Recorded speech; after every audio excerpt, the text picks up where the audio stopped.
નમસ્કાર દર્શક મિત્રો, હું શ્વેતા કહાર હેડલાઇન ન્યૂઝના બુલેટિનમાં આપનું હાર્દિક સ્વાગત કરું છું। સમાચારની શરૂઆત કરતા પહેલા એક નજર મુખ્ય સમાચાર પર। વડોદરાના તાંદરજા વિસ્તારમાં આગ લાગતા 3 થી વધુ ટુ વ્હીલર બળીને ખાખ। કિશનવાડી યુપીએસસી સેન્ટર ખાતે યોજાયો 9મો સેવા સેતુ કાર્યક્રમ। અંકલેશ્વર ખાતે એટીએમમાં અજાણ્યા ઇસમે એટીએમ કાર્ડ બદલી 1 લાખ ઉપરાંતની કરી છેતરપિંડી। ડીસામાં ઘરકંકાસમાં પતિએ પંખાના ઘા મારી પત્નીની કરી હત્યા। તો હવે જોઈએ વિગતવાર સમાચાર। બનાસકાંઠા જિલ્લાના વડગામ તાલુકામાં નિર્માણ પામેલા દીના સુધીર સ્પોર્ટ્સ ગ્રાઉન્ડને જિલ્લા વિકાસ અધિકારી સ્વપ્નિલ ખરેએ ખુલ્લું મૂક્યું। ડાલવાણા ગામે સરકારની ગ્રાન્ટની સાથે ગામ લોકોનો લોકફાળો અને ગામના જૈન શ્રેષ્ઠી દીનાબેન સુધીરભાઈના આર્થિક સહયોગ થકી ઉત્તર ગુજરાતમાં સૌથી સુંદર અને વિશાળ સ્પોર્ટ્સ ગ્રાઉન્ડ નિર્માણ પામ્યું છે, જે ગ્રાઉન્ડને જિલ્લા વિકાસ અધિકારી સ્વપ્નિલ ખરે દ્વારા ખુલ્લું મૂકવામાં આવ્યું। આ પ્રસંગે ગામ લોકોની સાથે રમતગમત પ્રેમીઓએ ઉત્સાહભેર બહોળી સંખ્યામાં ઉપસ્થિત રહી રમતગમત પ્રવૃત્તિઓને પ્રોત્સાહન આપ્યું। આ કાર્યક્રમમાં વડગામ તાલુકા વિકાસ અધિકારી ગીતાબેન ઠાકોર અને અન્ય અધિકારીઓ પણ ઉપસ્થિત રહ્યા હતા। આજે ડાલવાડા ગામ ખાતે નરેગા યોજના અંતર્ગત અને વિભિન્ન યોજનાઓ સાથે કન્વર્જન્સ કરીને અને અમુક દાતાશ્રીઓની પણ ગ્રાન્ટોને લઈને આ મેદાન જે છે તૈયાર કરવામાં આવ્યું છે। ખૂબ સુંદર મેદાન છે, જેમાં ગ્રાસની પીચ છે અને સાથે સાથ અહીંયા પાણીના નિકાલની પણ બહુ સારી વ્યવસ્થા કરવામાં આવી છે। આજુબાજુ એક ટ્રેક પણ નરેગા અંતર્ગત કરવામાં આવ્યું છે। તમને આશા છે કે જેટલા પણ યુવાનો છે એ ખૂબ સારું યુઝ આનું કરશે અને નજીકના ગામો દાખલા તરીકે થાલવાડા અને અન્ય ગામો પણ આનું સારો ઉપયોગ કરી શકશે। આગામી તારીખ 22 જાન્યુઆરીએ અયોધ્યામાં રામ જન્મભૂમિ ખાતે યોજાનારા પ્રાણ પ્રતિષ્ઠા મહોત્સવને લઈને એક તરફ આખો દેશ રામમય બની ગયો છે, ત્યારે આ સમયગાળામાં કોઈ અસામાજિક તત્વો દ્વારા શાંતિ ડહોળવાનો પ્રયાસ ન કરે તે માટે પોલીસ તંત્ર પણ હવે સતર્ક બન્યું છે। ભરૂચ જિલ્લા પોલીસ વડા મયુર ચાવડાએ ધાર્મિક કાર્યક્રમને લઈને શહેર જિલ્લામાં કાયદો અને વ્યવસ્થા જળવાઈ રહે તે માટે ખાસ બંદોબસ્ત રાખવાની સૂચના આપી છે। પ્રાણ પ્રતિષ્ઠા મહોત્સવને અનુલક્ષીને ભરૂચ એસઓજી તેમજ ડોગ સ્ક્વોડની ટીમો દ્વારા શહેરના જિલ્લાના બાગ બગીચા, ધાર્મિક સ્થળ સહિતના ભીડભાડવાળા સ્થળો તેમજ સંવેદનશીલ વિસ્તારોમાં અચાનક ચેકિંગ હાથ ધર્યું હતું। અંકલેશ્વરની એશિયન પેન્ટ ચોકડી ખાતે આવેલા એચડીએફસી બેંકના એટીએમમાં રામ ભરોસે લલ્લન કુશવાહા પૈસા ઉપાડવા ગયા હતા। તેઓએ તેમના એકાઉન્ટમાંથી એટીએમ દ્વારા 10,000 રૂપિયા ઉપાડ્યા હતા। પૈસા ઉપાડી પરત જતી વખતે તેમની પાછળ ઉભેલા અજાણ્યા ઇસમે તમારું ટ્રાન્ઝેક્શન ફેલ બતાવી રહ્યું છે તેમ કહી વાતોમાં ભેળવી ફરિયાદીની નજર ચૂકવી એટીએમ કાર્ડ બદલી લીધો હતો। અજાણ્યા ઇસમે અલગ અલગ ટ્રાન્ઝેક્શન દ્વારા તેઓના અકાઉન્ટમાંથી 1,08,000 રૂપિયા ડેબિટ થયા હોવાનો મેસેજ જોતા એટીએમ કાર્ડ ચેક કરતા છેતરપિંડી થઈ હોવાનું સામે આવ્યું હતું। અંકલેશ્વર જેઆઈડીસી પોલીસે છેતરપિંડી કરનાર ઇસમ વિરુદ્ધ गुनो दाखिल करी तेने झड़पी पाड़वाना चक्करों गतिमान કર્યા છે। मैं एटीएम में पैसा निकालने गया था, 10,000 निकाला। अगल बगल 3-4 लोग खड़े थे और मैं निकाल के जो किया तो बोला कार्ड तेरा गलत है, कैसे खुला है इधर उधर कर। उसमें मेरा कार्ड बदल के लेके भाग गया, सब पैसे निकाल लिया।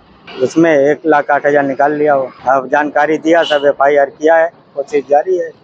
ડીસામાં ઘર કંકાસમાં પતિએ પત્નીની હત્યા કરી હોવાની ઘટના બની છે।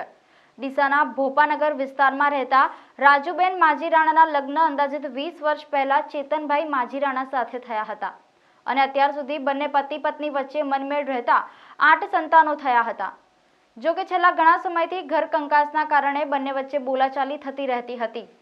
પતિ પત્ની વચ્ચે બોલાચાલી થતા પતિ ઉશ્કેરાઈ ગયો અને ગુસ્સામાં પતિએ પત્નીને સીલિંગ ફેનના ઉપરા ઉપરી 2 ઘા માર્યા। માથાના ભાગે ગંભીર રીતે ઇજાગ્રસ્ત થતા અને લોહી લુહાણ થઈ જતા રાજુબેનનું ઘટના સ્થળે જ કમકમાટી ભર્યું મોત નીપજ્યું હતું। 8 સંતાનની માતાની હત્યા થતા પરિવારમાં માતમ છવાયો છે, જ્યારે માતાની હત્યા અને પિતા જેલમાં જતા માતા પિતા વગર સંતાનો નિરાધાર બન્યા છે। વિશ્વ સામ્યવાદી આંદોલનના મહાન નેતા અને સૌપ્રથમ કામદાર વર્ગનું સમાજવાદી રાષ્ટ્ર સ્થાપનાર મહાન ક્રાંતિકારી કામરેડ લેનિનનું મૃત્યુ શતાબ્દી વર્ષ છે। કામરેડ લેનિનના મૃત્યુ શતાબ્દી વર્ષ નિમિત્તે એસયુસીઆઈ દ્વારા રેલવે સ્ટેશન સામે ફોટો પ્રદર્શન યોજાયો, જેના ભાગરૂપે સમાજવાદી રાષ્ટ્ર સ્થાપનાર મહાન ક્રાંતિકારી કામરેડ લેનિનના વિચારો લોકો સુધી પહોંચે તેના માટે પ્રદર્શની યોજી માહિતગાર કરવામાં આવ્યા।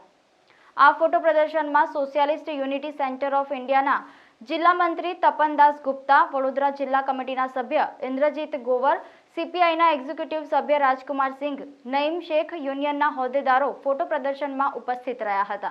આ વર્ષ આ વિશ્વના મહાન ક્રાંતિકારી Lenin, VI Lenin, Vladimir Ilyich Lenin, એમના મૃત્યુના શતાબ્દી વર્ષ ચાલે છે.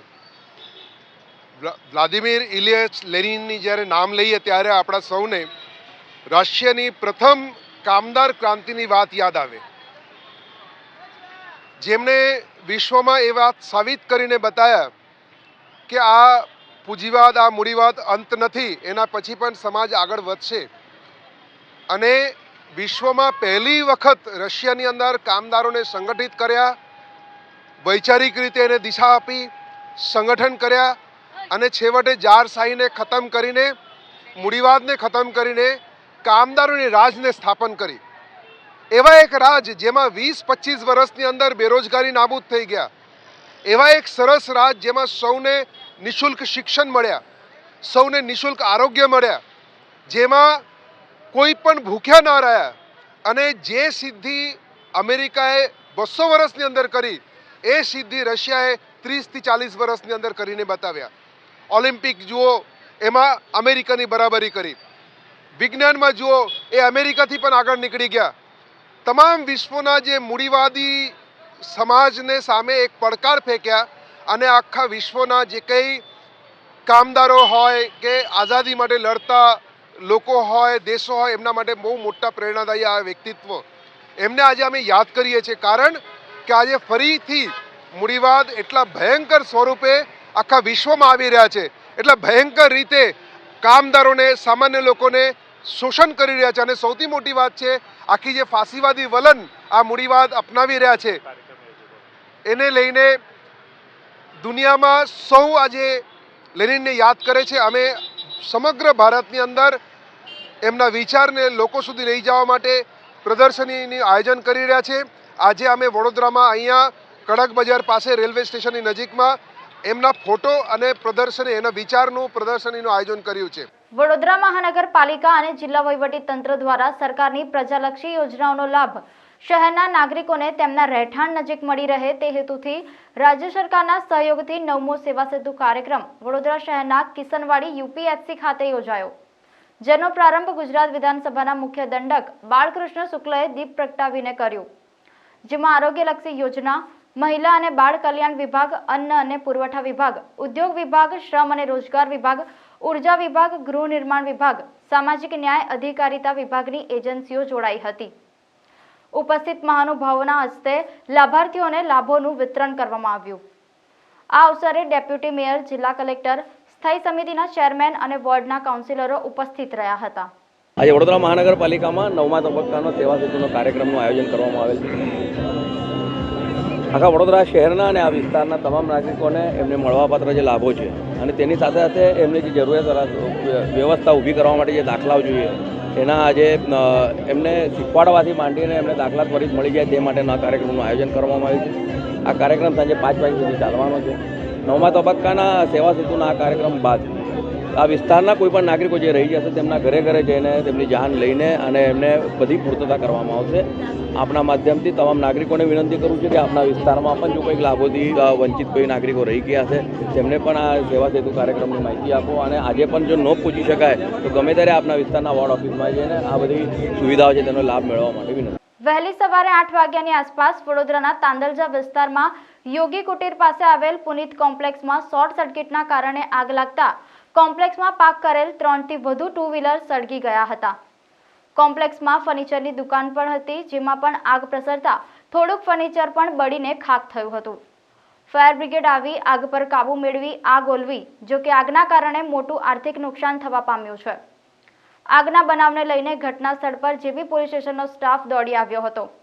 આગ પર કાબુ મેળવાતા આસપાસના રહીશો દ્વારા રાહતનો શ્વાસ લીધો. ये पुनिस कम्पोलेस है, तांदलिया है। सुबह कम से कम 6, साढ़े 6, 7 बजे आग लगी है। किस तरह से आग लगी थी? अब ये तो नहीं पता है, अभी सब लोग ऊपर ही थे, नीचे लग गई है। क्या क्या नुकसान हुआ है? अब ये सोफ़ा का दुकान है, गोदाम था सोफ़ा का, तो उसमें लग गई है और 5-6 गाड़ियाँ जल गई हैं। आपकी गाड़ी थी? जी हाँ, मेरी गाड़ी भी थी, 2 गाड़ियाँ थी मेरी, बाइक, एक एक्टिवा थी, एक बाइक। સમાચાર સમાપ્ત કરતા પહેલા એક નજર મુખ્ય સમાચાર પર। વડોદરાના તાંદળજા વિસ્તારમાં આગ લાગતા 3 થી વધુ ટુ વ્હીલર બળીને ખાખ। કિશનવાડી યુપીએસસી સેન્ટર ખાતે યોજાયો 9મો સેવા સેતુ કાર્યક્રમ। અંકલેશ્વર ખાતે એટીએમમાં અજાણ્યા ઇસમે એટીએમ કાર્ડ બદલી 1 લાખ ઉપરાંતની કરી છેતરપિંડી। ડીસામાં ઘરકંકાસમાં પતિએ પંખાના ઘા મારી પત્નીની કરી હત્યા। આ હતા આજના સમાચાર। કાલે ફરી મળીશું નવા સમાચાર સાથે।